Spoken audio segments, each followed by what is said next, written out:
Hey, everyone. Welcome to another episode of Behind Brand Lines, where we dive into real stories and lessons from people living and breathing the boutique world.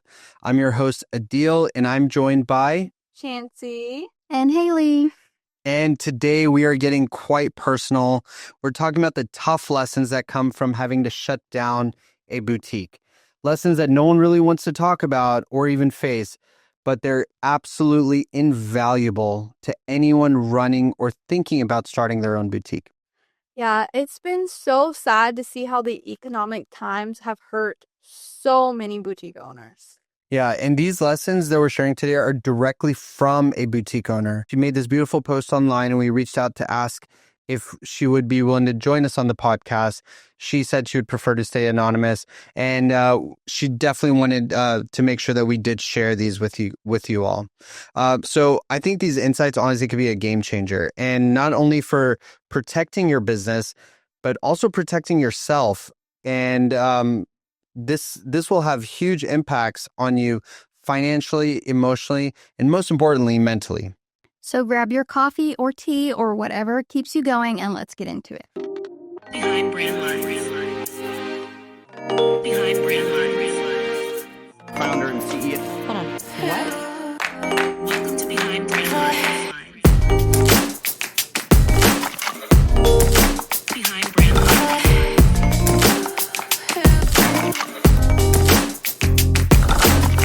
Behind Brand Lines.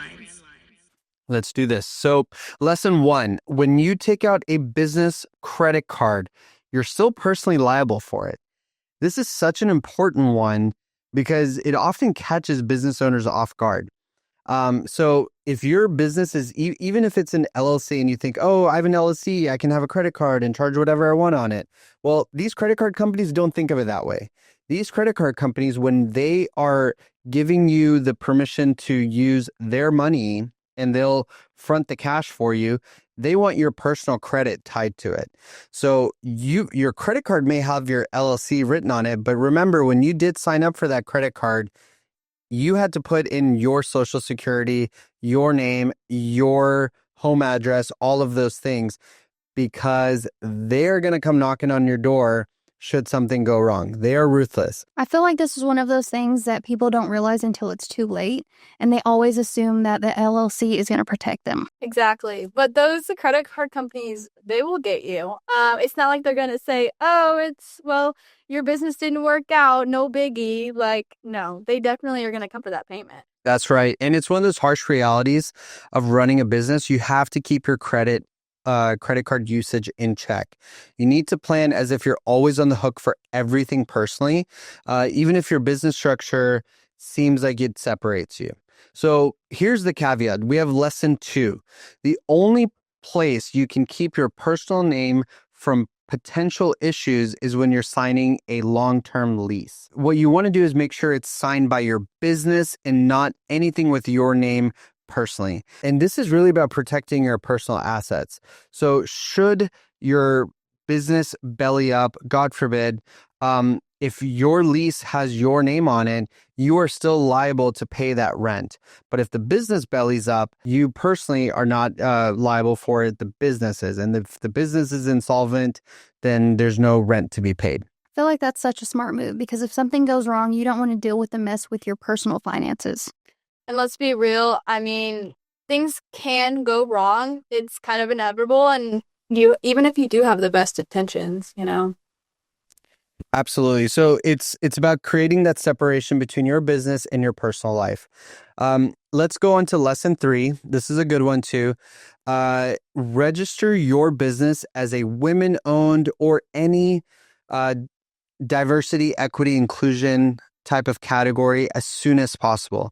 These registrations can take a lot of time, and there's a lot of forms, and it's a lot of vetting that they have to do before they give you that designation. It could take months, sometimes more. But once you are registered, a whole world of opportunities can open up to you. And you never know when you can really tap into some grants, federal grants, or special funding, or even resources that could be available to you available for women-owned businesses, or whatever other categories you may be designated for. That's such a good one. I feel like people don't think about it until they need it, and then by then it's too late to get all the perks. These opportunities are real. I mean, there's funding out there just waiting, but you got to be eligible for it first. A lot of government agencies or large corporations have mandates where they need to work with historically disadvantaged groups. As a woman-owned business, you can get opportunities to sell at different conferences, major events, or government events. This is an amazing opportunity. Yeah, exactly. So you got to start that process early. So when you need it, it's already there. You have your women-owned business registration number that you can get validated on. It's you just never get really like a heads up that this opportunity is coming and then everyone go apply for this. You need to have these kinds of designations there. Lesson 4. This is something near and dear to my heart because I've had to deal with so many issues on this, is avoiding long-term contracts wherever possible. So look, we're in a volatile economy, and often when things change, they change really quickly. You don't want to be locked into any long-term commitments. So whether that's a company phone, whether that's company internet, whether that's even your lease, if you can be month to month, be very flexible as much as possible. One particular thing that I've had to deal with this year, and you guys have seen me going crazy over the phone on this, is our internet. Like Spectrum is supposed to provide us stable internet, and it's people who watch us live in our group have seen how unstable our internet is, and it's forced us to go get some other internet. Now, Spectrum, because we have a contract with them, technically it's working. They just can't promise stability. They're still going to charge us every month the $500-$600 for internet, and we were just throwing money away, right? Yeah, I feel like being tied down in a contract can feel like a prison if things go sideways. Yeah, and if you need to cut cost or you need to move locations, it's just not worth it to be tied down. Exactly. And you want to be able to pivot quickly when needed to. So avoid getting locked into something that can drag you down and just take up so much of your time. So lesson 5, this is kind of awkward turtle because lesson 5 is to fire bad employees immediately. I'm sitting next to 2 of my worst employees. Just kidding. I love these girls. But bad employees can really poison a business from the inside out. They drive customers away. They really affect your company culture. This is one of those things that you just rip the Band-Aid off lessons. For sure. It's hard, but holding on to a toxic employee can do more damage in the long run than you think. I'm going to tell you guys a brief little story. So in a previous job that I had in college, I did work alongside a toxic coworker. And not only did it affect my personal growth and just the overall company culture, I feel like it would eventually hurt the actual company itself. They just didn't work out. So I think that it's very important to make sure that you don't have any of that toxicity. Look, it's never easy, but the longer you wait to part ways with someone, the more damage that can happen. It's really one of those that you never have to burn a bridge, but you can always agree to that you're not meant to work together, right? And so you don't hesitate on this. I think lesson 6, this is about someone you should hire, and it's about working with a fantastic accountant. So a good accountant can really do wonders for your business. Could be your lifeline, especially in the trickiest situations. You have to understand, if you have a good accountant, they are doing the things that you really don't want to do. Every boutique owner, and even myself included, I'm not a boutique owner, but being a brand owner, we love to focus on the marketing, the sales, the design work. And I think boutiques do too. They like to focus on buying. They like to focus on doing content and socials and things like that. But then you have to do the business side of things. And these accountants love that side of the business. They love doing the paperwork. They love doing the bills. They love balancing books. And if you have a really good one, it could do wonders for your business. Yeah, so many small businesses try to cut corners with accounting, but it's so worth the investment. It's like, would you rather spend money on a great accountant now or deal with a financial disaster? Yeah, your accountant is your right hand. Honestly, girls, this is not a place that any business owner should skimp on. And you guys see our accountant reaches out for credit card, charges and things like that. And these are all really good things, and I don't have to worry about it. So, Not me needing to upload a receipt after this. yes, there you go. So lesson 7, sometimes it's better to open your business in a town or an area you don't live in. Separating your personal life from your business could be amazing for your mental health. And think about it, we all subconsciously create expectations, right? We expect that our loved ones or neighbors will come support us. They're going to pay full price for things. Whenever something launches, they're going to be there at the front door, ready to buy it. To the contrary, they want it for free. They're going to say, hey, can you get me this? I want this, I want this cute top and this and that. I mean, I'm sure you guys have seen this. You talk to plenty of boutique owners. The distance can really help. Like there's a new restaurant that just opened up in our hometown, and everybody was talking about like how they didn't get the food fast enough, or they were just talking trash about it. And it's like, these are your hometown people that are talking mess about your business, and it like really can take a toll on that person. It's like creating boundaries between your personal life and your business life. I mean, Yeah, exactly. And it can help with mental clarity too, right? So you want to be able to make decisions without getting emotional about things. Like it's the little things. Like you have the local high school that wants to come and they ask for a donation. If it was a high school you graduated from, you'll say yes every time, possibly, right? But if it's not someone you're emotionally tied to, you're going to think as a business owner. And if you do it, you're going to say, hey, what am I getting for that donation? What am I doing? And it's staying objective, which is really important. So lesson 8 is a really good one. Being aggressive with markdowns whenever you need to do it. So closing a store or doing markdowns in general is always has weight to it, right? And you have to push through some of those emotions to really get rid of that product. Markdowns are there to clear inventory. Think of it as not as a way to make money. I think I talk to so many business owners sometimes, and they say that they want at least the wholesale price back. Chances are you're probably not even going to get that, right? And you need to realize that inventory that's dead for you, it being gone is more important than it just sitting there and you thinking you're going to get more for that emotionally, right? So when dead products are just sitting there, trust me, it costs you a lot more than you selling it for pennies on the dollar. Yeah, I can't imagine how emotional it must be. You buy a product, you're thinking you're going to sell it full price, and then when you have to mark it down, I'm sure it does take a toll on the buyer, but you really need to clear out that inventory.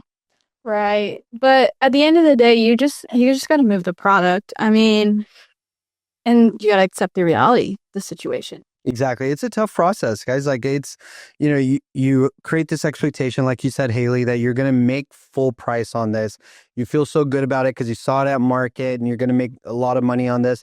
And then you have to mark it down. And it just is what it is. Like, I mean, brands, boutiques, we all have to deal with this, but getting it out of the way definitely creates more mental clarity because you're not worried about marketing it. You're not worried about putting in every live, dressing it up on a mannequin every time. That all adds cost to the product. All right, so let's go to the last lesson. Lesson 9, you are not a failure if your business fails. This is a big one, and it strikes a huge chord in every business owner out there. We often tie our identity to our business. It's a very normal thing. But if it fails, that does not make you a failure. In fact, I think I feel so strongly about this that the simple fact that you took a chance to start a business already means you're in the top 10% of high achievers out there. There's so many people that are even scared to take that chance. And so be proud of yourself for at least trying and putting yourself out there, doing the content, opening the boutique, working the nights and days that it took to run it. But thinking of yourself as a failure is just not the right mindset at all. That's actually how I felt whenever I did the hat business. So I was like, I'm not getting sales, so eventually you have to close.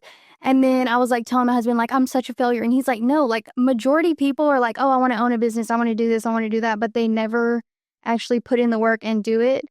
And so like, don't let your emotions get you down because you actually did the thing. Exactly. I love that.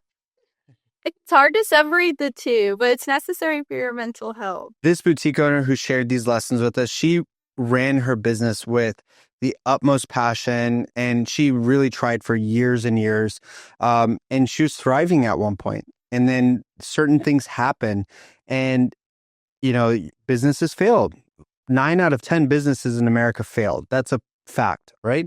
And it's it should never be a reflection on your personal failure. We all have to embrace that. That's part of human nature, is trying. Putting yourself out there is a good thing.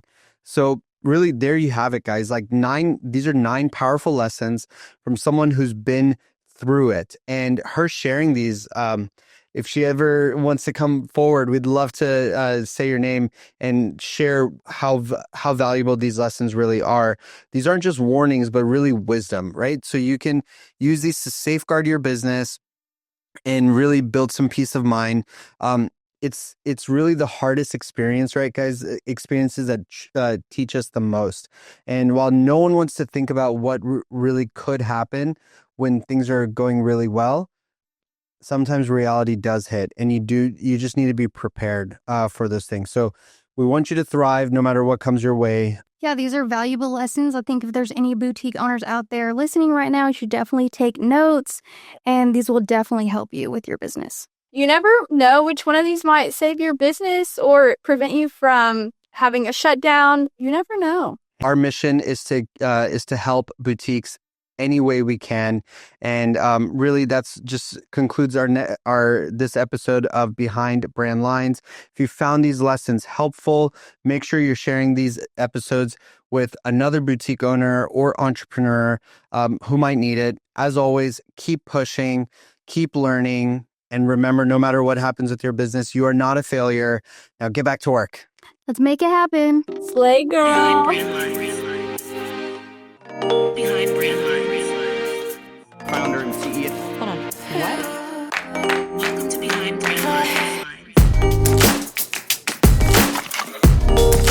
Behind Brand Lines.